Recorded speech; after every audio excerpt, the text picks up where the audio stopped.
beautiful people out there. I hope you're all well, happy, and healthy, and enjoyed your regular episode of Two Guys What's Up Today. And you might be tuning into this in your car, or listening through your headphones while you're getting your housework done, and you might be thinking to yourself, 2 uploads in one day? Aren't we lucky? This isn't normal. What is the world coming to?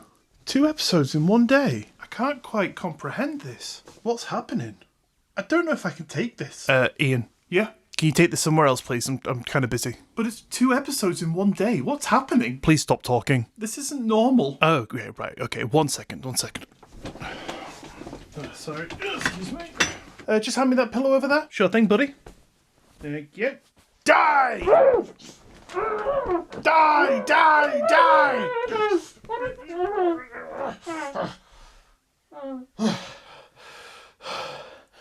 Right. It's the last time I get a clone. Help with all your productivity needs, they said. They're just whingy. Anyway, as I was saying, as we're leading up to Halloween, I thought every day this week I would bring you one little bite-sized creepy story. So, if my math is correct, that means 6 total episodes this week. Or, if you're subscribed to the bonus episodes over on the Cryptid Club on Patreon, that means you're getting 7 episodes of 2 guys in 1 week. But in these little extras, I'm going to be bringing you down a different avenue of the paranormal every day, which is just our little way of getting you in the mood for the creepiest of all days, culminating in one super spooky Halloween story. So with that, let's jump into story 1. Aliens. In November 1975, logger Travis Walton and his crew were working on the Apache Sitgreaves National Forest in Arizona. As they were driving home at dusk, they spotted a bright, glowing object hovering in the sky. Walton, being the curious little bugger that he was, got out of the truck to get a closer look, despite the warnings of his possibly a little bit smarter co-workers, when suddenly a beam of light shot out from the UFO, striking Walton and lifting him off the ground. His crew, terrified, as I'm sure anyone would be, fled the scene, but did return moments later after thinking we should probably go back and get our pal. But Walton was gone. But wouldn't you know it, he reappeared 5 days later, dazed and confused, with no recollection of what had happened. But under hypnosis, he described what happened that very night. He remembered being inside an alien spacecraft where he encountered small humanoid beings with large dark eyes, and they did experiments on this poor guy before dropping him off back home. Walton's story has been the subject of multiple investigations, and even his co-workers who reported Walton missing to the police passed lie detector tests about what they saw, and to this day, Walton's abduction remains one of the most credible and well-known UFO encounters in history. But could it all have been a hoax after all?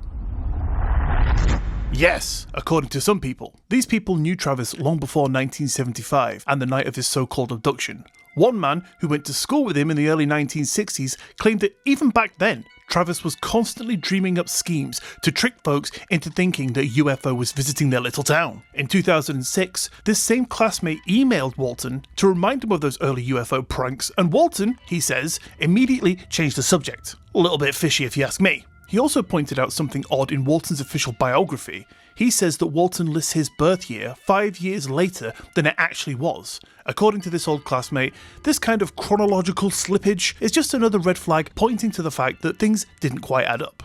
A researcher named Mike Chicago has also gone on record calling the whole incident 100% a hoax. Strong words.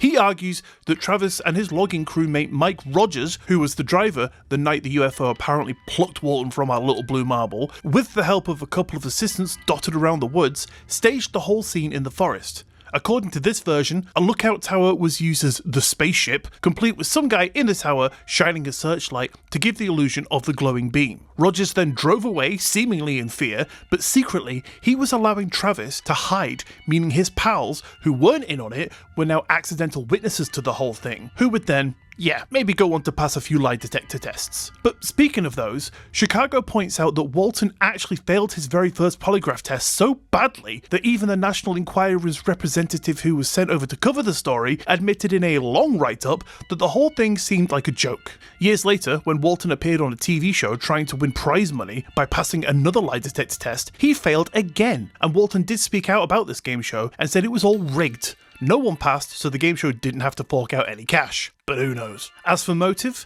well, there's some say that the hoax served a few purposes. At the time, Walton's logging crew was reportedly on the verge of losing their contract with the local paper mills for failing to meet quotas, so pulling off a sensational UFO story may have been a way to create a distraction, maybe gain them a bit of attention and some money opportunities along the way. And on top of that, locals in Snowflake, Arizona were used to seeing low-flying military helicopters conducting night flights. The lights would often get spotted by campers and would get mistaken for UFOs all the time, which meant it may have been a bit of an easy sell for Walton and Roger's story. Police at the time quietly suspected that he was lying, but by the time it hit national press, they chose not to push any further to avoid embarrassing themselves. So, according to all these accounts, there was no aliens, there was no abduction, just a hoax spun by a couple of loggers under pressure, amplified by wild rumours, polygraph games, and a national media's appetite for a sensational story.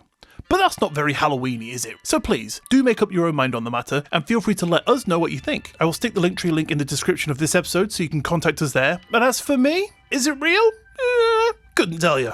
As there is for any paranormal case, there is evidence for and there's evidence against. But that concludes episode 1 of the Two Guys Super Spooky Halloween Countdown. I will see you tomorrow for Cryptids. Oh, what? Another one tomorrow? Oh, for fuck's sake, I thought I killed you. Didn't you read the pamphlet? Clones are invincible. Now come here.